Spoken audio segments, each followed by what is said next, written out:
आपके नाम पे कुछ प्रॉपर्टीज कहे जा रहे हैं जो आपके नाम पे किए या आपके परिवार पर। ईडी एक प्रॉपर्टी जो आपकी खार ईस्ट में कही जा रही है आपके नाम पर है, एक प्रॉपर्टी कही जा रही है रायगढ़ में कि ये प्रॉपर्टी करोड़ों के हैं, और आपकी इनकम टैक्स रिकॉर्ड्स के बारे में देखें तो नेटवर्थ आपका 10 लाख से 12 लाख और 14 लाख होता है। तो इतने प्रॉपर्टीज कहाँ आ गए? खार में आपकी कोई प्रॉपर्टी है? जी, तो खार ईस्ट में मेरी एक प्रॉपर्टी है जो मैं सुशांत से मिलने से पहले खरीदने की कोशिश में लगी थी। उसका जो पेड अप कैपिटल मैंने दिया है, it's a 72 lakh rupee property, out of which 50 lakhs is a bank loan by HDFC bank. सारे पेपर्स और प्रूफ मैं ईडी को ऑलरेडी दे चुकी हूँ और मेरे पास हैं। इसका बैंक लोन अभी भी भरा जा रहा है। मुझे 50 लाख रुपए अभी देने हैं। 17,000 का मेरा EMI है मंथली, जो अब मैं पता नहीं कहां से दूंगी, क्योंकि मेरी लाइफ तो कंप्लीटली खारिज कर दी है सुशांत के परिवार ने। दूसरी बात, जो उसका पहला पेड अप कैपिटल है 20 या 30 लाख का, वो मैंने अपने सेविंग से भरे हैं।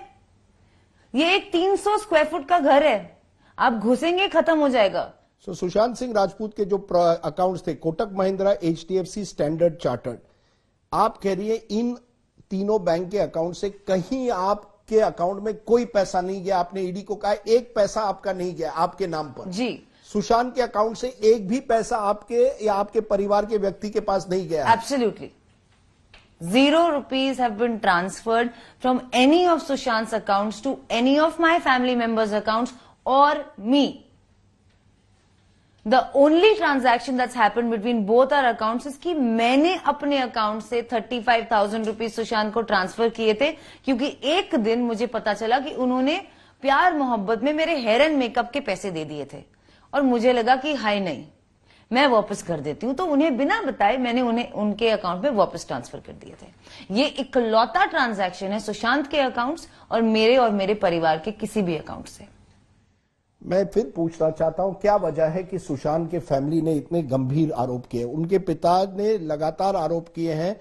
उनके व्हाट्सएप का जवाब भी आप नहीं देती थी। उन्होंने कहा नवंबर में लगातार आप वो आपको व्हाट्सएप कर रहे थे, वो सुशांत से मिलना चाहते थे, आप उनको मिलने नहीं दे रही। ये आरोप परिवार लगा रही है कि आपने सुशांत को सभी तरफ से घेर दिया था, उनके स्टाफ को आपने बदल दिया। आप एक तरह से सुशांत के लाइफ को कंट्रोल करना चाहती थी। आप उनके परिवार को उनके नजदीक भी नहीं आने दे रही थी। जी, ऐसा उनका कहना है, पर ऐसा बिल्कुल भी सच नहीं है। क्योंकि पहली बात तो मैं उनके बहन के साथ ही तो लास्ट में तो उनकी बहन के साथ थे ना, 8 से लेकर 13 तक। तो आइसोलेशन की बात कहां आती है अगर मैं बोल रही हूं कि बहन ही आए।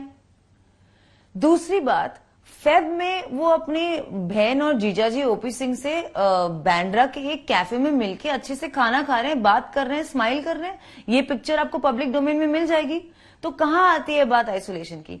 तीसरी बात, Jan 20th को वो चंडीगढ़ गए हैं बाय रोड अपनी सिस्टर और brother in law OP Singh के घर रहने। अब वो 1 रात या 2 रात रह के वापस आ गए। अगर मैं आपके ब्रदर को आइसोलेट कर रही हूं तो आप क्यों नहीं उन्हें रोकते? जब वो चंडीगढ़ आए हैं आप क्यों नहीं उन्हें रोकते? क्यों आए हैं वापस? वो नहीं रहना चाहते थे आपके साथ, उन्हें आप शायद नहीं पसंद हो। इसमें मेरी कोई गलती नहीं, मेरे चैट्स पढ़ लीजिए उनके साथ, मुझे पता भी नहीं था वो वापस आ रहे हैं। फरवरी में OP सिंह जी महाराष्ट्र के पुलिस अफसर को व्हाट्सएप करते कहते हैं मुझे लगता है मेरे भाई मेरे जो सुशांत की जो जिंदगी है वो खतरे में कहीं है, आप कुछ देखिए। कहीं ना कहीं उनको भी संदेह था कि आपके साथ रहने से उनके भाई के जिंदगी को कोई खतरा रह सकता है। देखिए, वो एक ऑफिसर हैं जो यूनिफॉर्म में है। I am sure he understands the protocol. अगर उनको इतनी तकलीफ थी तो वो उनके साथ कैफे में बैठ के हंसते हुए मुस्कुराते हुए खाना क्यों खा रहे थे वही फरवरी के उसी टाइम ड्यूरेशन में? वो जाके रिटन कंप्लेंट लिख देते, उनकी बात तो कोई मान ही लेता। ये टेक्स्ट मैसेज में कहने से कि उनको बुला के उनको पीटो, ये उनकी लैंग्वेज है। आप रिया को पकड़ लीजिए और उसे मारिए, ये है उनके टेक्स्ट में।